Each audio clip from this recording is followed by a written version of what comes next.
muttered, though he couldn't shake the prickling sense that maybe, somewhere deep inside him, Josiah had bumped into truth. I'm not being a control freak. It's just, they don't think before they take risks. Never have when they all get together. And this isn't exactly the right time for that kind of juvenile bullshit. Okay. Josiah's voice was dismissive. Or maybe they have to get out of their heads and let off some steam with all that's at stake. Eli felt his frustration bubbling over, his voice harder than he intended. So we should just let them go have a night on the town? When there's a bunch of evil shit trying to kill us and Jane says this is the only safe place for us? Josiah's smirk faltered. I'd rather let people make their own choices than be a wuss. They don't need you to play gatekeeper. Maybe that's why Caroline didn't even think to ask you along. Eli flinched. Well, I've never been like you or Mom and Dad for that matter. I care a little bit more about actually taking care of people than I do about fitting in or staying on everybody's good side. Josiah looked away with an angry pout. Well, I'm sorry if I hate being left out too, but at least I actually do something about it. If I were your age in all this, they would have brought me out with them. And that's what you're actually pissed off about, being left behind. Again. He shook his head. But this is stupid. They're just celebrating being back together after all those years apart. They'll come right back in a little bit. They know how important it is. We've all had our share of warnings tonight. Don't you think the spiders would have come back to torture them by now if they were making a mistake? Eli shrugged. I think sometimes the first warning should have been enough. He looked at Josiah, taking in the slumped shoulders, the guarded look. Part of him softened toward the kid. He could see a hint of regret. Neither of them liked always being at odds with each other, but that was how they'd been raised. They had been pitted against each other. He could see that there was a part of Josiah that wasn't quite as sure as he was acting. A part of him maybe even wanted Eli to convince him he was wrong.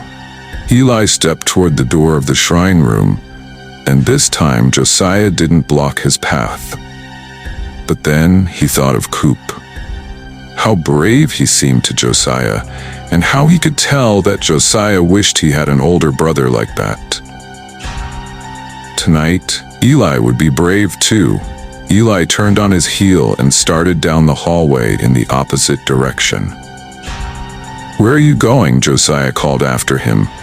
I'm bringing them back myself, Eli replied. Then he rounded the corner, leaving Josiah alone at the shrine room's entrance, and tore into the night. Eli wove his way through the trees, his eyes zeroing in on the foursome huddled in the heart of Coop's lumber patch. He had followed them here from Pam's.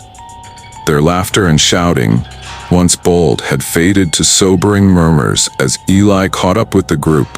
Coop had his shotgun slung over his shoulder, and Ivy was gripping Coop's axe, looking a little unsteady. Willie sat on a stump with a bottle of whiskey he'd stolen from Pam's. Caroline was slouched against a tree. Eli watched for a moment, assessing them, before he stepped out of the shadows. He really thought this was a good idea. They all jumped, turning to face him. Caroline's eyes widened in surprise, but she softened as she recognized him. Eli? You followed us? Eli caught Caroline and Willie exchanging a familiar glance. His blood boiled with envy. Yeah, someone had to keep you all from doing something completely asinine. His gaze swept across the group, lingering on the 2 weapons and bottle of whiskey. What's this, a hunting trip? You're all loaded up, huh? Coop sniffed, easing his grip on the shotgun. His confidence seemed to dip just a bit, but then he scoffed. What are you, our nanny? Eli smiled viciously at the jab. Oh, I don't know, Cooper. You all smell like booze and Ivy's smokes, and you're playing around with an axe and a shotgun in the middle of the woods. After everything we've all been through tonight, so... Maybe you all need a motherfucking nanny. Did you think you were gonna come storm old Sam without a plan or any experience, or the rest of us with you, and it would just go well because you're all so fucking amazing or whatever? Did any of you actually have a plan? Or are you just out here hoping we all fucking fail and die? Ivy looked down at the axe in her hand, her brow furrowing. She glanced at Coop, and it was clear the excitement had started to wear off, replaced by doubt. We thought maybe we could handle this on our own. Figure this thing out, you know? Figure what out? Eli's voice was sharper than he'd intended, his frustration spilling over. Old Sam, the curse, or whatever, you're not doing anything but walking straight into a trap. This isn't just a joke, and you know it. Caroline's face softened with guilt and relief. She stepped forward, her eyes meeting Eli's. Thanks, Eli, for coming after us, she said quietly. It's good you showed up. I don't know what we were thinking. Eli nodded, his anger tempered by Caroline's sincerity. He looked over at Coop, whose usual cockiness seemed to have deflated a bit. Look, Coop began, sighing as he held up his hands. I know I wasn't always the best guy to you back when we were all kids. Hell, I was an asshole. But I didn't. This isn't about that. Eli cut in. The woods had gone still. Not only quiet, but still. A silence deeper than silence was thick with the feeling of waiting around for something to happen. There was no wind in the trees, no insects were humming, no distant rustle of the natural life of the forest. The night had been full of sound just moments ago, and then it wasn't. But the absence of sound wasn't what made Eli's stomach knot. It was the feeling. It was the pressure of something watching. It was as if the darkness itself had turned its attention to them. Coop didn't seem to notice this change the way Eli did. After a beat, he went on. I didn't know who I was back then, you know? I was just, I don't know, trying to be cool. Trying to be someone I thought I was supposed to be. I guess I fell back on that same old shit tonight. Eli studied Coop. He could feel his own pulse in his throat, the pressure of old wounds threatening to rise. He thought about locker room laughter, bruises he never reported, the years spent figuring out that the world didn't have space for people like him unless they took it. It would have been easy to snap at Coop, but Caroline was here, and Caroline had a way of grounding him. Even now, he exhaled. Yeah, well, we aren't kids anymore. Coop nodded. Nope, ain't no spring chickens. The words barely had time to settle before a sound echoed toward them from the darkness. A dry click, deep and deliberate, like teeth biting down on bone. It was almost the sound of footsteps in the trees. It was almost the sound of snapping twigs and crunching leaves, but it wasn't. It sounded like bones.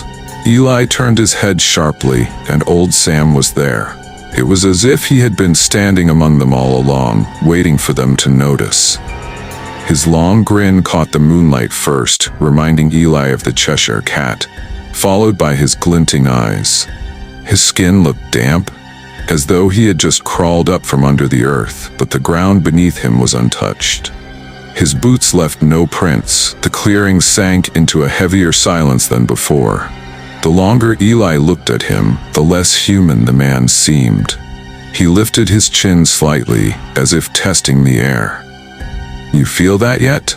He murmured. His voice was soft, but it carried unnaturally, curling under their skin.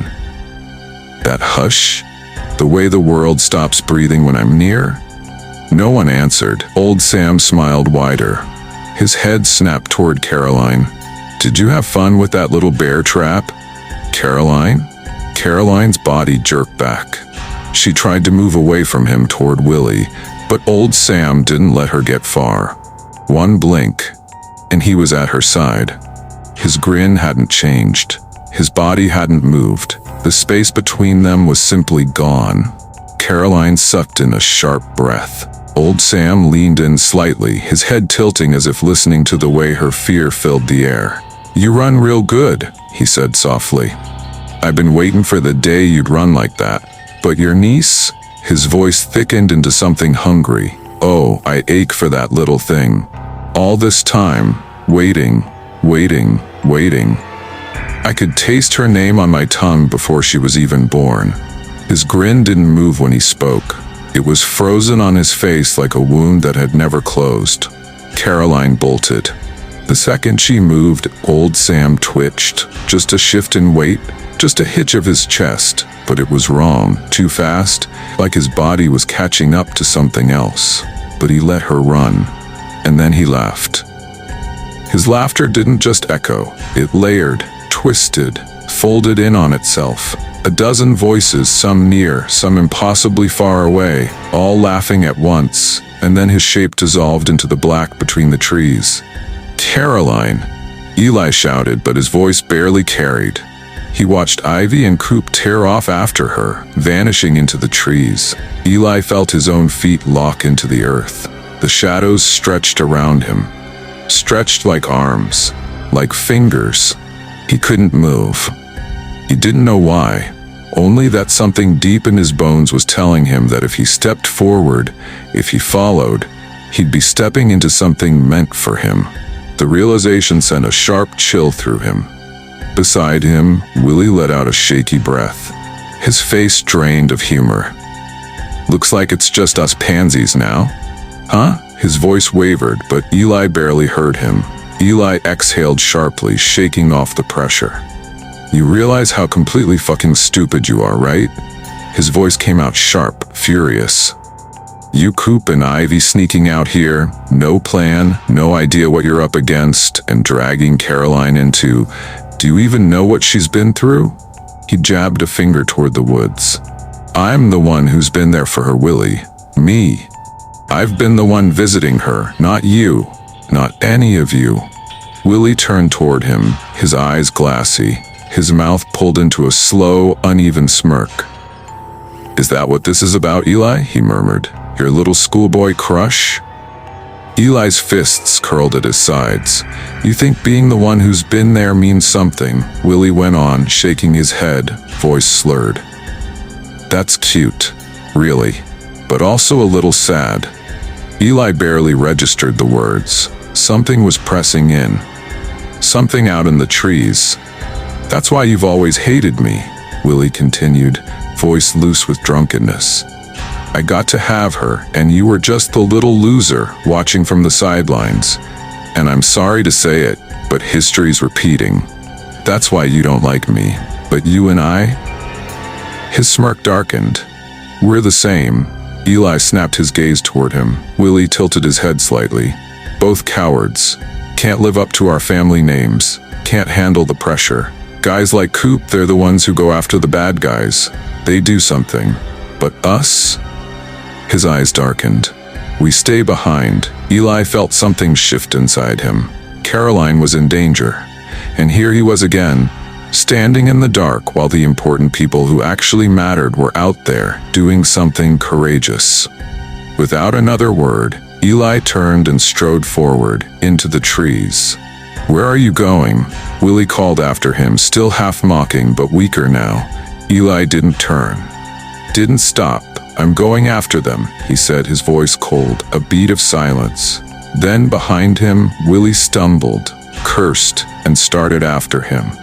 "Fuck! Okay, man, wait for me." The trees swallowed them. Behind them, beside them, and all around them in the night, something laughed at them.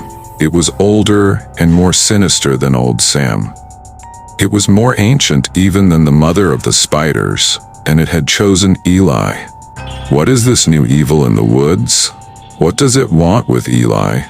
Will they all make it out of the woods in one piece? What will Josiah do now, his brothers gone after the group? Leslie lay curled on her side in the shadows of the moonlit attic, the rough wooden floorboards pressing into her skin. Around her, the spiders continued to keep watch in slow, deliberate circles, countless black eyes that kept her from giving in to the whispering voice of old Sam. For hours now, the old man had beckoned to her in her heart and mind. The voice still lingered, whistling through the wood and crawling into her ears, a constant presence that she couldn't escape. "Come on, girl." The voice wound through her thoughts, tugging at her will. "Come see me at my place." Leslie tried to fight it, but the itch to satisfy the voice was growing in her relentlessly.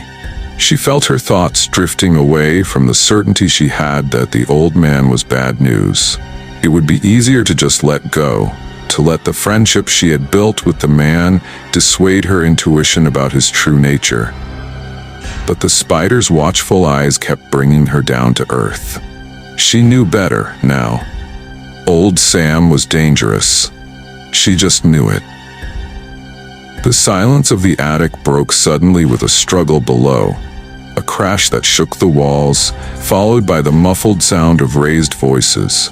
Leslie sat up, alarm sharpening her senses, and pressed her ear against the floor. One of the voices was her mother's, frantic and pleading.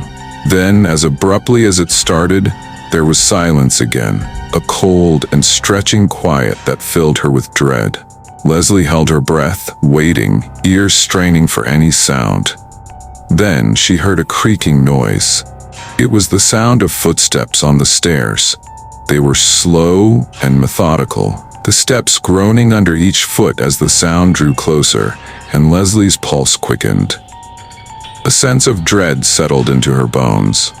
She shrank back, pressing herself against the wall, her eyes locked on the door as it opened. But then, of all people, the local librarian, Mrs. Hargrave, stepped inside. Her figure cast an elongated shadow in the dim attic light. She wore her usual cardigan, the wool soft and frayed, but something Leslie had never seen hung around the old woman's neck. It glinted faintly as the woman stepped into the attic. It was a bronze pendant which hung from a chain.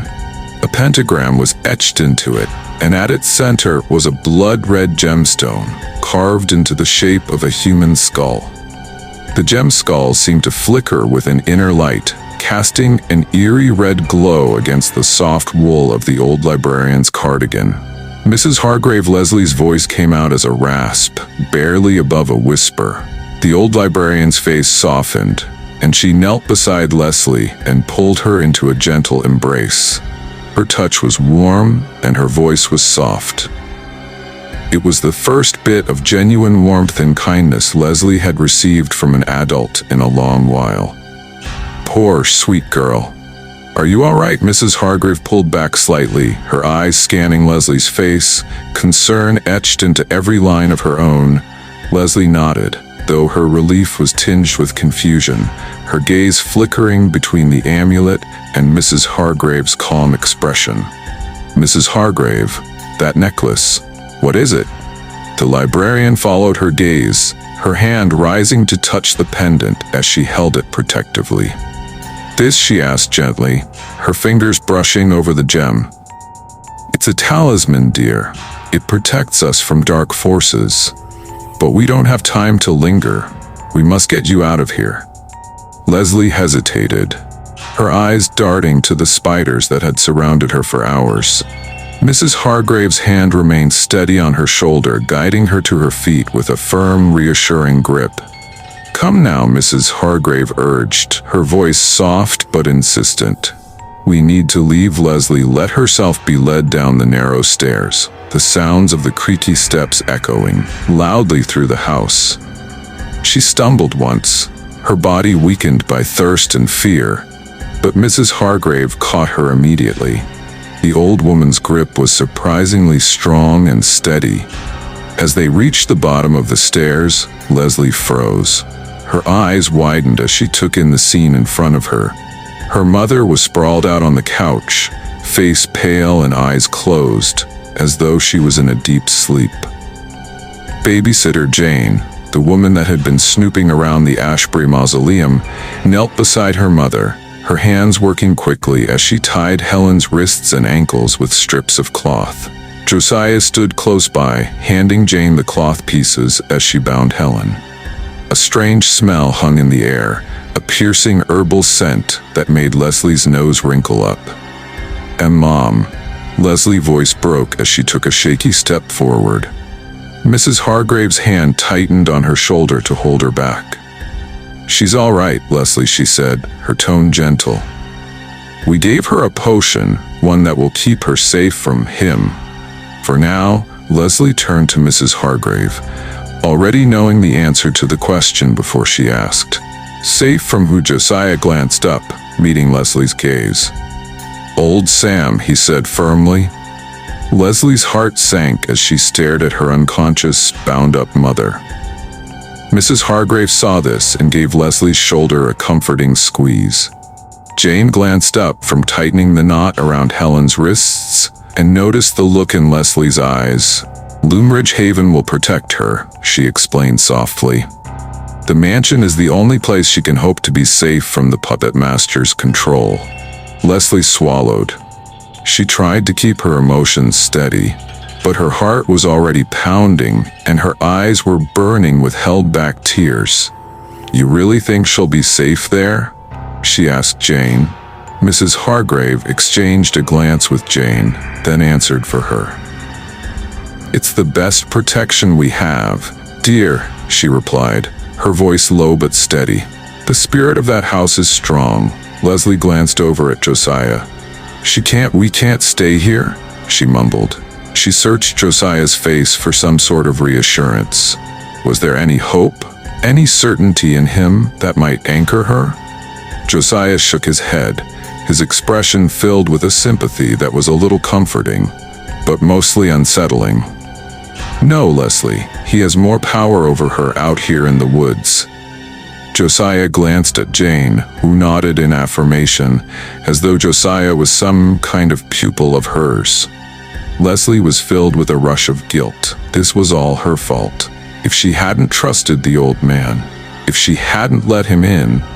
Mrs. Hargrave gently guided Leslie's gaze back to her. "Come now, dear. There's no time to waste." Leslie nodded, and Mrs. Hargrave led her outside, where the crisp night air hit Leslie like a shock. The towering trees cast dark, twisting shadows across the driveway, their branches rustling in the breeze, an ominous whisper that made Leslie shiver. She spotted an old Volkswagen Beetle parked in the driveway.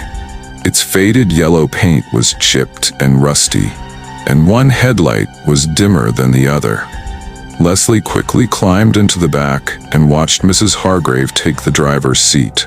Through the rearview mirror, she saw Josiah and Jane sticking her mother's unconscious body into the old Beetle's trunk.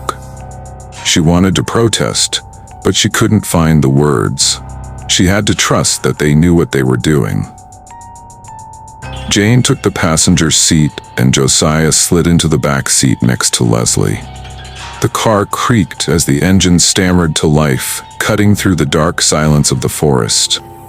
"All right then," Mrs. Hargrave said to Jane as the car started forward into the dark thick of trees. "Let's find the others."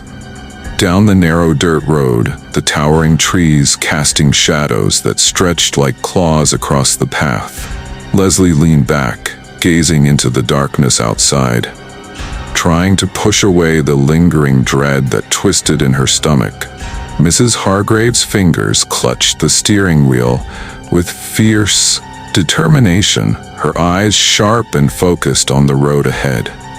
Jane, in the passenger seat, glanced uneasily between the forest-lined road and Mrs. Hargrave, as though bracing for something to appear out of nowhere. "I'm so sorry, Magdalena," she said to Mrs. Hargrave. Mrs. Hargrave swallowed hard and nodded silently. Leslie was puzzled by this, but didn't want to ask what it meant. Josiah caught Leslie puzzling and offered a faint smile. Leslie's mind was a whirlwind of confusion. The questions were piling on top of each other. Her fingers fidgeted in her lap. "Do you think?" Leslie whispered to the others. "Do you think my mom's going to be okay?" Jane nodded without hesitating. "Oh, she'll be fine," she said. Mrs. Hargrave nodded in agreement. Leslie turned to Josiah. "I should have trusted you," she said suddenly to him. I know you wanted to warn me about old Sam. I know you were trying to get close to me, and I started to push you away. Josiah looked out his window for a moment, then back at Leslie. A small smirk played at his lips. I get it, he replied, his voice soft and gentle. I was a coward when you first came to town, and I was with Emily. It was going to take me some time to prove myself. Josiah and Leslie locked eyes. Without thinking, Leslie took his hand. He glanced down at his hand in hers, then back to her eyes. His smile widened. They continued to hold hands as the beetle ventured deeper into the forest. Josiah and Jane caught Leslie up to speed about the morbid events of the evening. Caroline's arrival, the disagreement in the servants' quarters, and the departure of Coop, Ivy, Willie, Caroline, and Eli. Leslie shook her head. But why would they up and leave? Jane huffed out a frustrated breath. They all think they're fucking heroes, I guess. Leslie blinked, stunned by the weight of these words. Mrs. Hargrave's hands tightened around the steering wheel. Her voice filled with urgency. Now they've entered Sam Calloway's domain, into the shadows with unnatural ease. She lost sight of the figure as the car traveled forward. Without hesitating, she pulled her hand away from Josiah's and turned to glance out the beetle's rear window. Squinting into the darkness, just beyond the edge of the road behind them, she caught another glimpse of the figure as it emerged from the darkness, moving with an eerie, unnatural speed. Leslie's eyes widened as she strained to make out the shape. A cold dread crept into her veins. Recognition settled over her. It was Emily. The same girl she'd seen in the school halls, laughing and taunting her, was out on the road behind them, pursuing them in the old Beetle. It was Emily Hadley. Leslie was sure of it. But this wasn't the same Emily that Leslie had come to dread seeing at school since her move to Gossamer Loom. This Emily was different. Her movements were jerky, almost predatory. Her limbs long and spear-like as she cut through the night air toward their vehicle. Her eyes were fixed on the car, a crazed, hungry look in them that made Leslie's stomach turn. Her hair whipped behind her like a wild mane, and her mouth hung agape like it was out of use. Leslie's throat went dry as she pressed herself back against the seat, her heart racing. "Josiah," she whispered, her voice trembling. "Look." Josiah's gaze snapped to her, his brows furrowing in concern. "What? Where?" Leslie's hands gripped the edge of the seat, her eyes locked on the figure, weaving through the trees, never losing pace with the car. "Emily. She's out there. She's following us." Josiah's eyes darted to the rear window, following Leslie's gaze. Leslie glanced at Josiah as he searched for the figure in the darkness, but his expression remained guarded. "There's no one there, Leslie." Leslie's stomach writhed, a sick feeling pooling in her gut as she gazed back out the window. She was right there. Josiah was right. There was no one there. Emily was gone.